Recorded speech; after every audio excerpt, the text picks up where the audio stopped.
एक नर्स जो उत्तराखंड के रुद्रपुर सिटी में एक प्राइवेट हॉस्पिटल में जॉब करती है और उसका घर उत्तर प्रदेश के बिलासपुर सिटी में है और इन दोनों का डिस्टेंस लगभग 19 किलोमीटर है। और वो नर्स रोज अपने घर से हॉस्पिटल जाती है और वापस अपने घर आती है, लेकिन एक दिन वो घर नहीं पहुंचती है। फिर जब उसके फैमिली को पता चलता है तो वो पुलिस में रिपोर्ट करते हैं। फिर कुछ टाइम में वो मिल जाती है, बट वो डेड मिलती है। Hello everyone, welcome back to the channel. It's me reporting with new case that is goes around the nurse.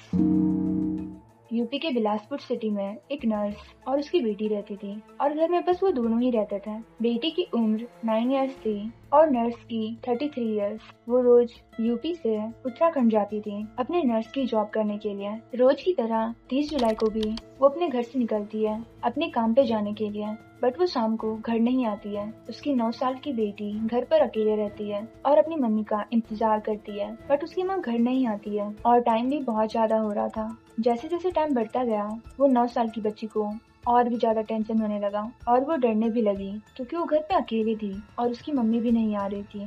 जब रात के करीब 1 या 2 बजे तब वो बच्ची कस कस के रोने लगी और वो इतना कस के रो रही थी कि उसके रोने की आवाज पड़ोसियों तक पहुंच जाती है। फिर पड़ोसी उसके पास आते हैं और उससे पूछते हैं कि क्या हुआ है, तुम रो क्यों रही हो।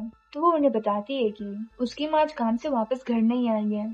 तो पड़ोसी उसे समझाते हैं और उसे बोलते हैं वो उनकी मम्मी को ढूंढ देंगे। फिर वो उसकी मम्मी को आसपास ढूंढने की कोशिश करते हैं, बट वो उन्हें कहीं नहीं मिलती है। तो वो बच्ची को बोलते हैं कि सुबह होने दो, फिर देखते हैं क्या करना है। सुबह होती है बट उसकी मम्मी घर अभी तक नहीं आई थी। तो फिर उन पड़ोसियों ने उस नर्स के फैमिली को कांटेक्ट किया।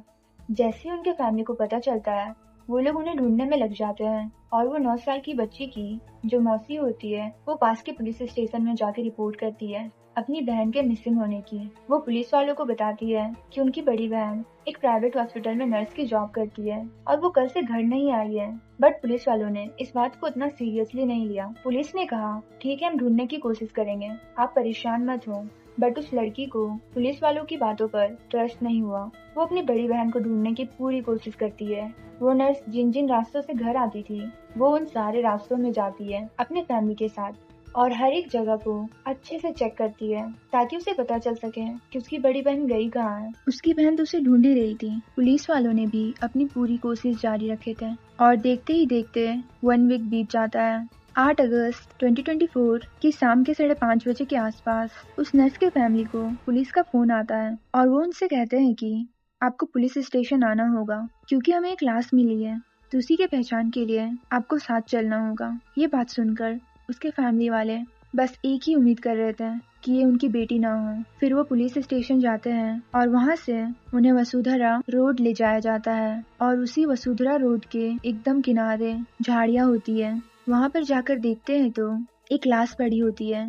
लाश बिल्कुल स्केलेटन में बदल चुकी होती है और उसे पहचानना बहुत ज्यादा मुश्किल होता है, पर जो उसने कपड़े पहने हुए थे उनसे पहचाना जाता है और ये पता चलता है कि ये डेड बॉडी उस 9 साल की बच्ची की माँ की है।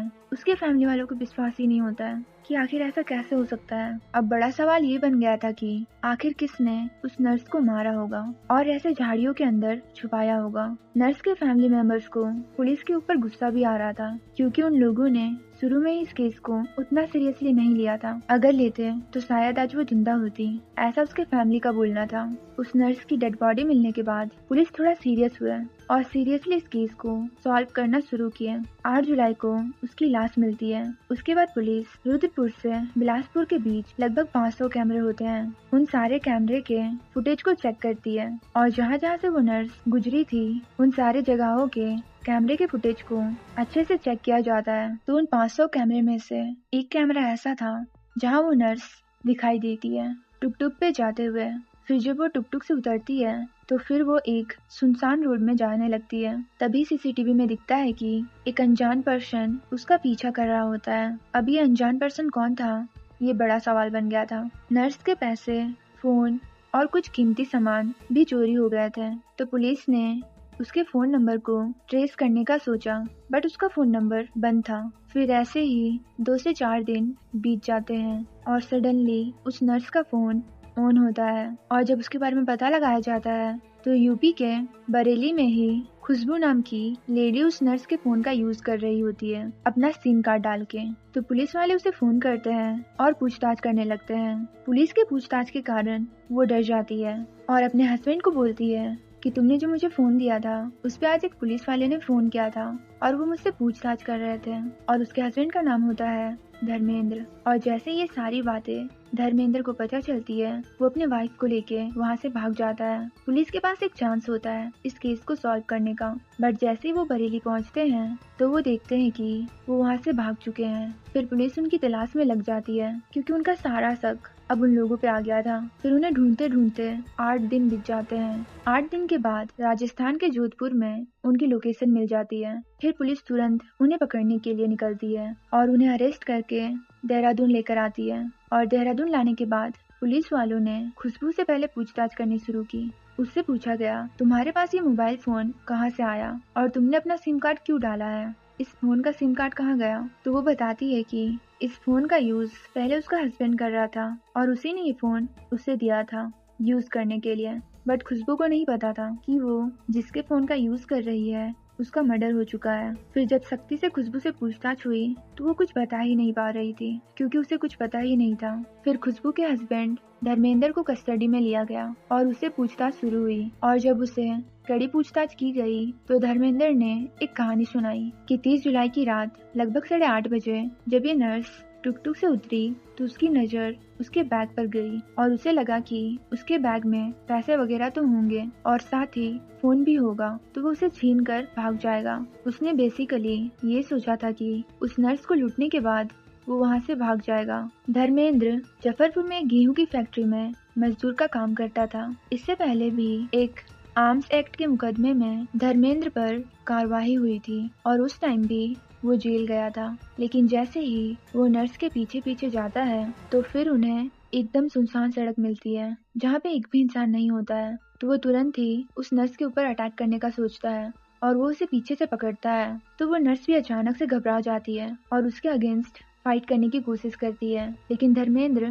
उस नर्स का सर पकड़कर उसे बुरी तरह से पटक देता है। जैसे ही उस नर्स का सर जमीन से टकराता है वो धर्मेंद्र के अगेंस्ट फाइट करने की सिचुएशन में नहीं होती है। इस बीच उस मजदूर की नीयत उस नर्स को देखकर खराब हो जाती है। फिर वो नर्स को झाड़ियों के तरफ घसीट के ले जाता है और उसको पहले तो बहुत बुरी तरह से मारता है और जब वो पूरी तरह से बेजान हो जाती है तो उसका रेप करता है।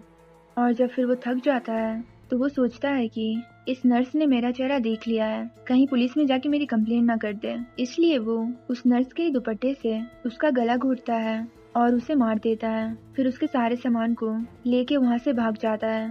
नर्स के फैमिली को ये सारी बात पता चलती है, लेकिन उन्हें एक बात समझ नहीं आती है कि आखिर उस जगह पे जहाँ से नर्स की बॉडी मिली वहाँ पे दिन के टाइम में बहुत सारे लोग गुजरते हैं, तो फिर किसी को इस बॉडी के सड़ने की महक क्यों नहीं आई। 8 दिन तक किसी को कुछ पता कैसे नहीं चला। तो पुलिस वाले उन्हें बताते हैं कि उस नर्स के बॉडी को सड़ाने के लिए केमिकल का यूज किया गया था। तभी एक और सवाल फैमिली वाले पूछते हैं कि आखिर वो मजदूर केमिकल कहाँ से लाएगा, और पोस्टमार्टम रिपोर्ट में भी ऐसा कुछ नहीं आया है कि उसके बॉडी को केमिकल से सड़ाया गया है। तो ऐसे कई सवाल थे जो हर कोई जानना चाहता था कि आखिरकार इस नर्स के साथ हुआ क्या था। उस नर्स के फैमिली ने जब पुलिस से कांटेक्ट किया था तब ये केस 2 स्टेट से जुड़ गया था।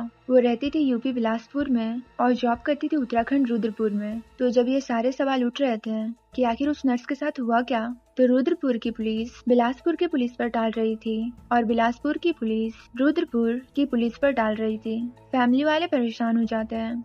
ये बताया जाता है कि पुलिस का बिहेवियर इस फैमिली के लिए ज्यादा अच्छा नहीं था। फैमिली की कोई सुन ही नहीं रहा था और उन्होंने बार बार कहा कि सर ऐसा लगता है कि इसका मर्डर कहीं और हुआ है, आपने तो उसे ही बस फंसा दिया जिसके पास फोन मिला है। हो सकता है कि इसके पीछे हॉस्पिटल का कहीं ना कहीं हाथ हो। अगर आप इस मामले की इन्वेस्टिगेशन अच्छे से नहीं कर सकते हैं तो इसे सीबीआई को दे दीजिए, हो सकता है कि कुछ और बात निकले। फैमिली ने ये भी क्लेम किया कि जिस हॉस्पिटल में उसने 3 साल तक जॉब की थी उस हॉस्पिटल ने उस नर्स के बारे में कुछ भी बताने से इनकार कर दिया था और उस हॉस्पिटल के लोगों ने उस नर्स के फैमिली के साथ अच्छे से बिहेव भी नहीं किया।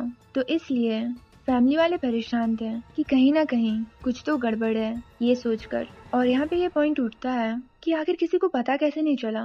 रोड के एकदम किनारे किसी की डेड बॉडी पड़ी हुई है और वो सड़ रही है, उसकी महक भी किसी को नहीं गई। ऐसा तो बिल्कुल भी नहीं हो सकता है। तो उनके फैमिली का सवाल उठाना सही है। और ये केस अच्छे से सॉल्व अभी भी नहीं हुआ है, क्योंकि उस नर्स के फैमिली अभी भी चाहते हैं कि इस केस को फिर से इन्वेस्टिगेट किया जाए।